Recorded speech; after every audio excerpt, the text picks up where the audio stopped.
ഓം ശ്രീ ഗണേശായ നമഃ. ഓം ശ്രീ സരസ്വത്यै നമഃ. ഓം ശ്രീ ഗുരുഭ്യോ നമഃ. സദാശിവസമാരംഭാം ശങ്കരാചാര്യമധ്യമാം അസ്മദാചാര്യപര്യന്താം വന്ദേ ഗുരുപരമ്പരാം. ഓം സഹനാവവതു സഹനൗ ഭുനക്തു സഹ വീര്യം കരവാവഹൈ തേജസ്വിനാവധീതമസ്തു മാ വിദ്വിഷാവഹൈ. ഓം ശാന്തി ശാന്തി ശാന്തി. ഹരി ഓം. ഭഗവത്ഗീതയുടെ മൂന്നാമത്തെ ക്ലാസ്സായ ഇന്ന് നമ്മൾ ശ്ലോകങ്ങളുടെ ശരിയായ പാരായണവും ശ്ലോകങ്ങളുടെ അർത്ഥവും ആണ് കാണാൻ പോകുന്നത്. കഴിഞ്ഞ 2 ക്ലാസ്സുകളിലായി ഭഗവത്ഗീതയുടെ പശ്ചാത്തലവും ഭഗവത്ഗീത ധ്യാന ശ്ലോകങ്ങളും നമ്മൾ കണ്ടു. ഇന്ന് ഗീതയുടെ ആദ്യ അധ്യായമായ അർജുന വിഷാദയോഗമാണ് കാണാൻ പോകുന്നത്. സംസ്കൃത ശ്ലോകങ്ങൾ പാരായണം ചെയ്യുമ്പോൾ അതിന് കുറച്ച് നിയമങ്ങൾ അനുസരിക്കേണ്ടതായിട്ടുണ്ട്. മാത്രമല്ല, ആധ്യാത്മിക ഗ്രന്ഥങ്ങൾ പാരായണം ചെയ്യുമ്പോൾ അതിന് ഭാവവും ഭക്തിയും പ്രധാനമാണ്. എങ്കിൽ മാത്രമേ അത് ചൊല്ലുന്നവർക്കും കേൾക്കുന്നവർക്കും ഒരു ഭക്തിയും സുഖവും പ്രദാനം ചെയ്യുകയുള്ളൂ. ഗീത കേവലം ഒരു ഗ്രന്ഥമല്ല, ഭഗവാന്റെ ഉപദേശമാണ്. അതിനാൽ അർത്ഥം മനസ്സിലാക്കി ഭക്തിയോടും ആദരവോടും കൂടി വേണം പാരായണം ചെയ്യുവാൻ. ഭഗവത്ഗീത ഒരു സ്മൃതി ഗ്രന്ഥമാണ്. അതായത് പുരാണ ഇതിഹാസ വിഭാഗത്തിൽപ്പെട്ടതാണ് ഭഗവത്ഗീത. ഇതിൻ്റെ പാരായണത്തിന് വേദമന്ത്രങ്ങൾക്കുള്ള അത്ര കഠിനമായ നിബന്ധനകളില്ല. എങ്കിലും ഭക്തിയോടും വ്യക്തതയോടും കൂടി വേണം ചൊല്ലുവാൻ. അതുപോലെ തന്നെ സംസ്കൃത ശ്ലോകങ്ങൾ പാരായണം ചെയ്യുമ്പോൾ അനുസരിക്കേണ്ട കുറച്ച് നിയമങ്ങളുണ്ട്. ആ നിയമങ്ങൾ ചുരുക്കത്തിൽ ഇവിടെയൊന്ന് പറയാം. ഒന്നാമതായി, ശുദ്ധമായ ഉച്ചാരണം. സംസ്കൃത അക്ഷരങ്ങൾ അതിൻ്റെ ഉത്ഭവസ്ഥാനമനുസരിച്ച് വ്യക്തമായി ഉച്ചരിക്കണം. പ്രത്യേകിച്ച് ഹ്രസ്വ ദീർഘസ്വരങ്ങൾ, ഉദാഹരണത്തിന് ആ, ആ എന്നിവയുടെ ദൈർഘ്യം മാറിപ്പോകരുത്. അതുപോലെ തന്നെ ശ്ലോകങ്ങളുടെ ഛന്ദസ് അനുസരിച്ച് വേണം പാരായണം ചെയ്യുവാൻ. ഗീതയിലെ ഭൂരിഭാഗം ശ്ലോകങ്ങളും അനുഷ്ടുപ് വൃത്തത്തിലാണ്. ഓരോ വരിയും 8 അക്ഷരങ്ങൾ വീതമുള്ള 4 പാദങ്ങളായി തിരിച്ചിരിക്കുന്നു. ഓരോ പാദത്തിനു ശേഷവും ചെറിയ യതി അല്ലെങ്കിൽ വിരാമം അല്ലെങ്കിൽ നിർത്തൽ നൽകി വേണം ചൊല്ലുവാൻ. ഉദാഹരണത്തിന്, ധർമ്മക്ഷേത്രേ കുരുക്ഷേത്രേ സമവേദായുയുത്സവഃ മാമകാഃ പാണ്ഡവാശ്ചൈവ കിമകുർവത സഞ്ജയ. ഇങ്ങനെ ഓരോ പാദത്തിനു ശേഷവും വിരാമം നൽകി വേണം ചൊല്ലുവാൻ. ഭഗവത്ഗീതയിലെ 700 ശ്ലോകങ്ങളിൽ ഏകദേശം 615 ശ്ലോകങ്ങൾ അനുഷ്ടുപ് വൃത്തത്തിലാണ്. എന്നാൽ സവിശേഷമായ സന്ദർഭങ്ങളിലും ഭഗവാന്റെ വിശ്വരൂപ ദർശനം പോലെയുള്ള ഭാഗങ്ങളിലും മറ്റ് ചില വൃത്തങ്ങളും ഉപയോഗിച്ചു കാണുന്നുണ്ട്. പ്രധാനമായും താഴെ പറയുന്ന വൃത്തങ്ങളാണ് ഗീതയിൽ കാണപ്പെടുന്നത്. ഒന്നാമതായി അനുഷ്ടുപ് നമ്മൾ പറഞ്ഞു. അത് ഏറ്റവും കൂടുതൽ ഉപയോഗിച്ചിരിക്കുന്നത്. ഓരോ വരിയിലും 8 അക്ഷരങ്ങൾ വീതം 4 പാദങ്ങളിലായി 32 അക്ഷരങ്ങളാണുള്ളത്. രണ്ടാമത്തത് തൃഷ്ടുപ് വൃത്തമാണ്. അനുഷ്ടുപ്പ് കഴിഞ്ഞാൽ ഏറ്റവും കൂടുതൽ കാണപ്പെടുന്നത് ഇതാണ്. ഓരോ വരിയിലും 11 അക്ഷരങ്ങൾ വീതം 4 പാദങ്ങളിലായി 44 അക്ഷരങ്ങൾ.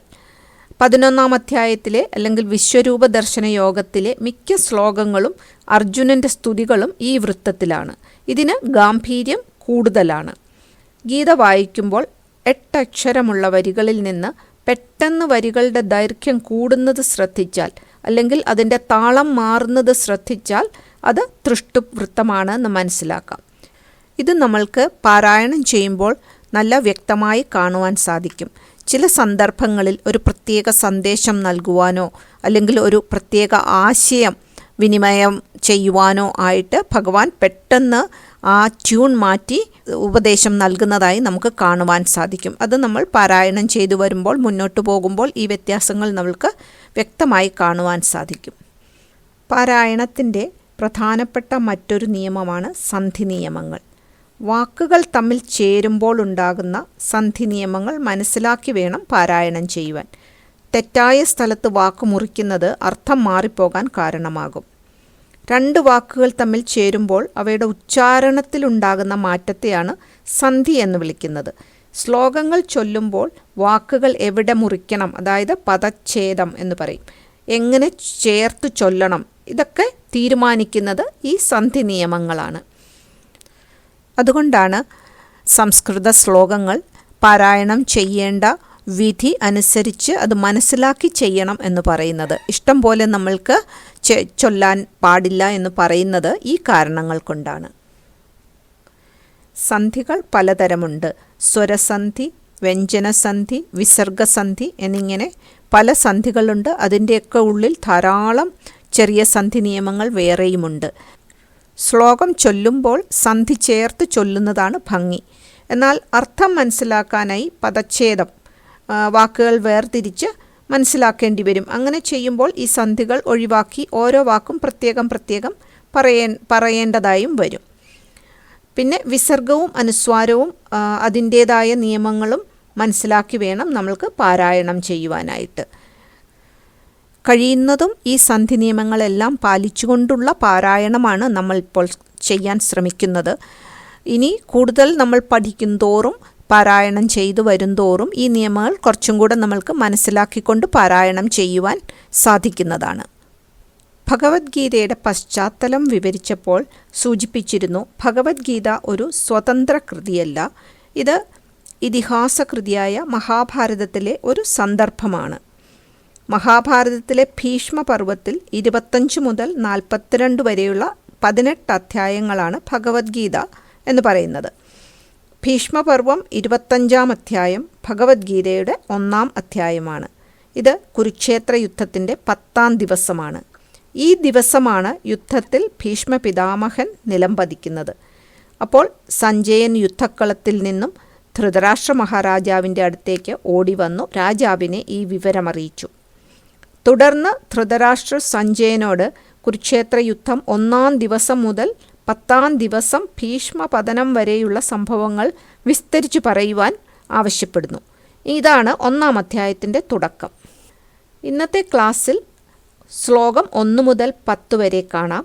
ഓരോ ശ്ലോകവും സാവധാനത്തിൽ 2 പ്രാവശ്യം വീതം ചൊല്ലുന്നതായിരിക്കും. പിന്നീട് അതിൻ്റെ അർത്ഥം ചുരുക്കത്തിൽ പറയുന്നതുമായിരിക്കും. ജഗദ്ഗുരുവായ ഭഗവാനെ മനസ്സിൽ ധ്യാനിച്ചുകൊണ്ട് ഗീതയിലെ 1-ാം അധ്യായത്തിലെ ആദ്യത്തെ ശ്ലോകം നമുക്ക് ചൊല്ലാം. ഓം ശ്രീ പരമാത്മനേ നമഃ. പ്രഥമോധ്യായഃ അർജുന വിഷാദയോഗഃ. ശ്ലോകം 1. ധൃതരാഷ്ട്ര ഉവാച ധർമ്മക്ഷേത്രേ കുരുക്ഷേത്രേ സമവേദായുയുത്സവഃ മാമകാഃ പാണ്ഡവാശ്ചൈവ കിമകുർവത സഞ്ജയ. ധർമ്മക്ഷേത്രേ കുരുക്ഷേത്രേ സമവേദായുയുത്സവഃ മാമകാഃ പാണ്ഡവാശ്ചൈവ കിമകുർവത സഞ്ജയ. ധൃതരാഷ്ട്രർ ചോദിക്കുന്നു, അല്ലയോ സഞ്ജയ, ധർമ്മം ജയിക്കുന്ന കുരുക്ഷേത്രമാകുന്ന യുദ്ധഭൂമിയിൽ യുദ്ധം ചെയ്യാൻ നിശ്ചയിച്ചു വന്നവരും യുദ്ധം ചെയ്യാൻ കൊതിക്കുന്നവരുമായ എൻ്റെ പുത്രന്മാരും പാണ്ഡുപുത്രന്മാരും തുടർന്ന് എന്തു ചെയ്തു? 2-ാമത്തെ ശ്ലോകം. സഞ്ജയ ഉവാച ദൃഷ്ട്വാ തു പാണ്ഡവാനീകം വ്യൂഢം ദുര്യോധനസ്തഥാ ആചാര്യമുപസംഗമ്യ രാജാ വചനമബ്രവീത്. ദൃഷ്ട്വാ തു പാണ്ഡവാനീകം വ്യൂഢം ദുര്യോധനസ്തഥാ ആചാര്യമുപസംഗമ്യ രാജാ വചനമബ്രവീത്. അണിനിരത്തപ്പെട്ട പാണ്ഡവ സൈന്യത്തെ കണ്ടിട്ട് ദുര്യോധനൻ തേരിൽ നിന്നിറങ്ങി ദ്രോണാചാര്യരുടെ അരികിലേക്ക് വന്നു. പാണ്ഡവ സൈന്യത്തെ വീക്ഷിക്കാൻ ദ്രോണാചാര്യരുടെ ശ്രദ്ധ ക്ഷണിക്കുന്നു. പാണ്ഡവ സൈന്യത്തിൻ്റെ വ്യൂഹം കണ്ട് ദുര്യോധനനുണ്ടായ പരിഭ്രാന്തിയും കൗരവ സൈന്യത്തെപ്പറ്റിയുള്ള ആത്മവിശ്വാസക്കുറവുമാണ് ഇവിടെ കാണിക്കുന്നത്. അല്ലെങ്കിൽ തന്നെ ഭീഷ്മർക്കും ദ്രോണർക്കും പാണ്ഡവ പക്ഷത്തോടാണ് കൂറ് എന്ന പരാതി ദുര്യോധനനുണ്ട്. അത് അവരോടുള്ള പെരുമാറ്റത്തിൽ കാണിക്കുവാൻ പ്രത്യേകം ശ്രദ്ധിക്കാറുമുണ്ട്. രണ്ട് സൈന്യങ്ങളും യുദ്ധത്തിനായി തയ്യാറായി നിൽക്കുകയാണ്. ആ സന്ദർഭത്തിൽ ഉത്തരവാദിത്വമുള്ള ഒരു സൈനികൻ തൻ്റെ സ്ഥാനം വിട്ട് യുദ്ധക്കളത്തിൽ ഇറങ്ങി നടക്കുന്നത് ശരിയല്ല. എന്നിട്ടും തൻ്റെ രഥത്തിൽ നിന്നും ഇറങ്ങി ദ്രോണാചാര്യരുടെ മുമ്പിൽ വന്നത് ദുര്യോധനൻ്റെ അഹങ്കാരത്തെയും അനാദരവിനെയുമാണ് കാണിക്കുന്നത്. തൻ്റെ സൈന്യത്തിൻ്റെ സേനാനായകൻ ഭീഷ്മ പിതാമഹനായിരുന്നിട്ടുകൂടി ദുര്യോധനൻ എന്തുകൊണ്ടാണ് ദ്രോണാചാര്യരുടെ അടുത്ത് ചെന്ന് പാണ്ഡവ സൈന്യത്തെക്കുറിച്ച് പറയുന്നത്? അടുത്ത ശ്ലോകം നോക്കാം. ശ്ലോകം 3. പശ്യേതാം പാണ്ഡുപുത്രാണാം ആചാര്യമഹതീം ചമൂം വ്യൂഢാം ദ്രുപദപുത്രേണ തവ ശിഷ്യേണ ധീമതാ. പശ്യേതാം പാണ്ഡുപുത്രാണാം ആചാര്യമഹതീം ചമൂം വ്യൂഢാം ദ്രുപദപുത്രേണ തവ ശിഷ്യേണ ധീമതാ. ദുര്യോധനൻ ദ്രോണാചാര്യരോട് പറഞ്ഞു, ഗുരോ, അങ്ങയുടെ ശിഷ്യനും ബുദ്ധിശാലിയും ദ്രുപദപുത്രനുമായ ധൃഷ്ടദ്യുമ്നനാൽ വിന്യസിക്കപ്പെട്ട പാണ്ഡവരുടെ ഈ വലിയ സൈന്യത്തെ കണ്ടാലും പാണ്ഡവ സൈന്യത്തിലെ മഹാരഥന്മാരെ പേരു പറഞ്ഞ് ശ്രദ്ധ ക്ഷണിക്കുകയാണ് തുടർന്നുള്ള 4, 5, 6 ശ്ലോകങ്ങളിൽ. ഈ 6 ശ്ലോകങ്ങൾ തുടർച്ചയായി വായിക്കുകയാണ്. അതിനുശേഷം ഒരുമിച്ച് അതിൻ്റെ അർത്ഥം പറയാം. അത്ര ശൂരാമഹേശ്വാസാഹ ഭീമാർജുന സമായുധി യുയുധാനോ വിരാടശ്ച ദ്രുപദശ്ച മഹാരഥഃ.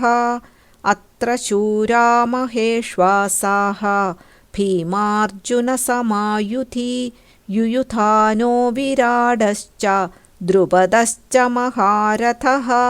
ദൃഷ്ടകേതുശ്ചേകിതാനഃ കാശിരാജശ്ച വീര്യവാൻ പുരുജിത് കുന്തിഭോജശ്ച ശൈബ്യശ്ച നരപുംഗവഃ. ദൃഷ്ടകേതുശ്ചേകിതാനഃ കാശിരാജശ്ച വീര്യവാൻ പുരുജിത് കുന്തിഭോജശ്ച ശൈബ്യശ്ച നരപുംഗവഃ. യുധാമന്യുശ്ച വിക്രാന്തഃ ഉത്തമൗജാശ്ച വീര്യവാൻ സൗഭദ്രോ ദ്രൗപദേയാശ്ച സർവ ഏവ മഹാരഥാഃ. യുധാമന്യുശ്ച വിക്രാന്തഃ ഉത്തമൗജാശ്ച വീര്യവാൻ സൗഭദ്രോ ദ്രൗപദേയാശ്ച സർവ ഏവ മഹാരഥാഃ. എളുപ്പത്തിൽ ജയിക്കാൻ സാധിക്കാത്തതും മഹത്തായ വില്ലുകളുള്ളവരും അത് സമർത്ഥമായി ഉപയോഗിക്കാൻ കഴിവുള്ളവരുമാണ് ഭീമാർജുനന്മാർ. യുദ്ധക്കളത്തിൽ കഴിവും സാമർഥ്യവും അതിൻ്റെ അളവുകോലായിട്ട് അവരെയാണ് ദുര്യോധനൻ കൽപ്പിച്ചിരിക്കുന്നത്. അവർക്ക് തുല്യരായ മറ്റുള്ളവരെക്കുറിച്ചും തുടർന്ന് പറയുന്നു. അർജുന ശിഷ്യനും ഭഗവാൻ കൃഷ്ണൻ്റെ സുഹൃത്തുമായ സാത്യകി യുദ്ധത്തിൽ പ്രാഗൽഭ്യമുള്ളവനാണ്. പ്രബലനായ വിരാടരാജൻ, വൃക്ഷം കൊടിയടയാളമായിട്ടുള്ള ദ്രുപദൻ, ശത്രുക്കളെ ഭയപ്പെടുത്തുന്ന കൊടിയടയാളമായിട്ടുള്ള ദൃഷ്ടകേതു, പാണ്ഡവപക്ഷത്തെ അക്ഷൗഹിണിപ്പടയുടെ നായകനും വൃഷ്ണി വംശജനുമായ ചേകിതാനൻ, വീര്യവാനായ കാശിരാജാവ്, കുന്തിയുടെ വളർത്തച്ഛനായ കുന്തിഭോജൻ്റെ പുത്രൻ പുരുജിത്ത്, മഹാരാജാവായ ശിബിയുടെ വംശത്തിൽ പിറന്നവനായ ശൈബ്യൻ, വിക്രാന്തനെന്നും വീര്യനെന്നും വിശേഷിപ്പിക്കപ്പെട്ട പാഞ്ചാലദേശക്കാരനായ യുധാമന്യു, ഉത്തമൗജസ്, സുഭദ്രാപുത്രനായ അഭിമന്യു, ദ്രൗപദീപുത്രന്മാരായ പ്രതിവിന്ധ്യൻ, ശ്രുതസോമൻ, ശ്രുതകർമ്മൻ, ശതാനീകൻ, ശ്രുതസേനൻ എന്നിങ്ങനെ 17 പേരാണ് പാണ്ഡവപക്ഷത്തെ പ്രമുഖ സൈനികന്മാരായി അണിനിരന്നിട്ടുള്ളത്. ശ്ലോകം 7.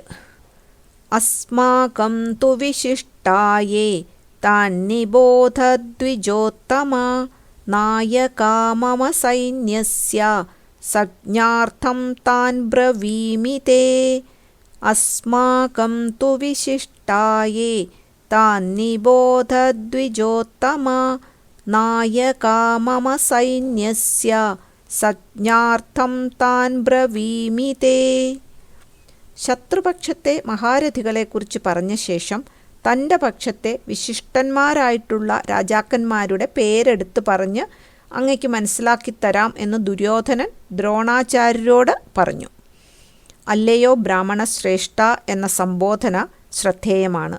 ദ്രോണാചാര്യർ ജന്മം കൊണ്ട് ബ്രാഹ്മണനും കർമ്മം കൊണ്ട് ക്ഷത്രിയനുമാണ്.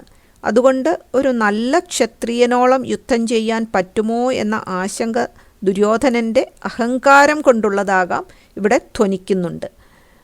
ഭീഷ്മരിലും ദ്രോണാചാര്യനിലുമുള്ള വിശ്വാസക്കുറവിനെ കാണിക്കുവാൻ വേണ്ടി പറഞ്ഞതും ആകാം. എന്തായാലും ഒരു യോദ്ധാവിന് ചേരുന്ന സംബോധനയല്ല ദ്രോണാചാര്യർക്ക് കൊടുത്തത്. നമ്മുടെ സൈന്യം എന്ന് പറയാതെ എൻ്റെ സൈന്യം മമ സൈന്യസ്യ എന്ന പ്രയോഗവും ദുര്യോധനൻ്റെ അഹങ്കാരത്തെയും ആസുരി സമ്പത്തിനെയുമാണ് കാണിക്കുന്നത്. ശ്ലോകം 8. ഭവാൻ ഭീഷ്മശ്ച കർണശ്ച കൃപശ്ച സമിതിഞ്ജയഃ അശ്വത്ഥാമാ വികർണശ്ച സൗമദത്തിസ്തഥൈവ ച.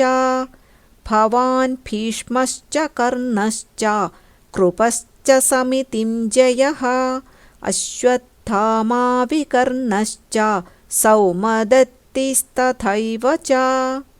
സർവ്വസൈന്യാധിപൻ ഭീഷ്മരാണെങ്കിലും ദുര്യോധനൻ ദ്രോണരെയാണ് ഭവാൻ എന്ന് ആദ്യം പറയുന്നത്. തുടർന്ന് ഭീഷ്മപിതാമഹനെക്കുറിച്ച് പറഞ്ഞ ശേഷം കർണൻ തൻ്റെ പക്ഷത്തുണ്ടെന്ന് അഭിമാനത്തോടെ സൂചിപ്പിക്കുന്നു. പിന്നീടാണ് യുദ്ധത്തിൽ വിജയം സുനിശ്ചിതമാക്കാൻ കെൽപ്പുള്ള കൃപാചാര്യരെക്കുറിച്ച് പറയുന്നത്.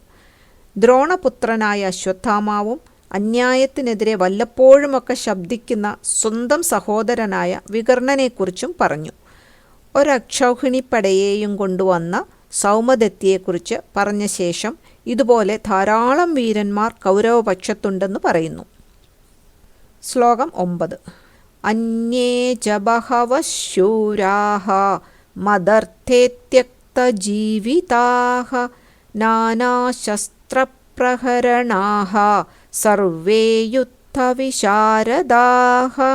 അന്യേ ച ബഹവഃ ശൂരാഃ മദർത്ഥേ ത്യക്തജീവിതാഃ നാനാശസ്ത്രപ്രഹരണാഃ സർവേ യുദ്ധവിശാരദാഃ. എനിക്കു വേണ്ടി ജീവത്യാഗം ചെയ്യാൻ തയ്യാറായി അനേകം പേർ ഇവിടെ എത്തിയിട്ടുണ്ട് എന്നാണ് ദുര്യോധനൻ പറയുന്നത്. എത്തിയിരിക്കുന്ന മഹാരഥികളെല്ലാം തന്നെ ഭീഷ്മരോടുള്ള കൂറുകൊണ്ടും ഹസ്തിനപുരത്തോടുള്ള രാജ്യസ്നേഹം കൊണ്ടുമാണെങ്കിലും അത് തന്നോടുള്ള സ്നേഹം കൊണ്ടാണ് എന്ന് വീമ്പ് പറയുകയാണ് ദുര്യോധനൻ. നാനാ ശസ്ത്രാസ്ത്രങ്ങൾ പ്രയോഗിക്കാൻ നിപുണരാണ്, യുദ്ധസാമർഥ്യം നേടിയവരുമാണ് എല്ലാവരും. ശ്ലോകം 10. അപര്യാപ്തം തദസ്മാകം ബലം ഭീഷ്മാഭിരക്ഷിതം പര്യാപ്തം ത്വിതമേതേഷാം ബലം ഭീമാഭിരക്ഷിതം. അപര്യാപ്തം തദസ്മാകം ബലം ഭീഷ്മാഭിരക്ഷിതം പര്യാപ്തം ത്വിതമേതേഷാം ബലം ഭീമാഭിരക്ഷിതം. കൗരവപക്ഷത്തിൻ്റെ മേന്മ ഇങ്ങനെ വെളിപ്പെടുത്തിയെങ്കിലും പാണ്ഡവ സൈന്യവുമായി താരതമ്യം ചെയ്യുമ്പോൾ തങ്ങളുടെ കഴിവിലും ബലത്തിലും വിശ്വാസം പോരാ എന്നാണ് ദുര്യോധനൻ തുടർന്ന് പ്രഖ്യാപിക്കുന്നത്. ഭീഷ്മരാൽ രക്ഷിക്കപ്പെടുന്ന നമ്മുടെ സൈന്യബലം അപര്യാപ്തമാണ്. ഭീമനാൽ പരിരക്ഷിക്കപ്പെടുന്ന പാണ്ഡവപക്ഷം പര്യാപ്തമാണ്. ഭീമൻ്റെ സൈന്യം പര്യാപ്തമാണ്. കാരണം ഭീമൻ്റെ യോഗ്യതയെക്കുറിച്ച് ദുര്യോധനന് നന്നായി അറിയാം. എത്രയോ പ്രാവശ്യം ഭീമനെ കൊല്ലുവാൻ ശ്രമിച്ചതാണ്. ഇവിടെ നമ്മുടെ സൈന്യത്തെ രക്ഷിക്കാൻ ഭീഷ്മർക്ക് കഴിയുമോ എന്ന സംശയമുണ്ട്. അഥവാ യോഗ്യനാണെങ്കിലും പ്രായാധിക്യമുണ്ടെന്ന ധ്വനിയുമുണ്ട്. മാത്രമല്ല പക്ഷപാതത്തിൻ്റെ പ്രശ്നവുമുണ്ട്. ചോറിവിടെയും കൂറു മറുവശത്തുമാണ് എന്നാണ് ദുര്യോധനൻ പറയുന്നത്. 11 അക്ഷൗഹിണിപ്പടയുടെ ബലമുണ്ടെങ്കിലും സാമർഥ്യം കുറഞ്ഞതാണ് തങ്ങളുടെ സൈന്യം എന്നൊരു സൂചനയാണ് ദുര്യോധനൻ ഇവിടെ തരുന്നത്. തുടർന്നുള്ള ശ്ലോകങ്ങൾ നമ്മൾക്ക് അടുത്ത ക്ലാസ്സിൽ കാണാം. ഓം പൂർണ്ണമദ പൂർണ്ണമിദം പൂർണ്ണാത് പൂർണ്ണമുദച്യതേ പൂർണ്ണസ്യ പൂർണ്ണമാദായ പൂർണ്ണമേവാവശിഷ്യതേ. ഓം ശാന്തി ശാന്തി ശാന്തി. ഹരിഃ ഓം ശ്രീ ഗുരുഭ്യോ നമഃ. ഹരിഃ ഓം. ശ്രീകൃഷ്ണാർപ്പണമസ്തു.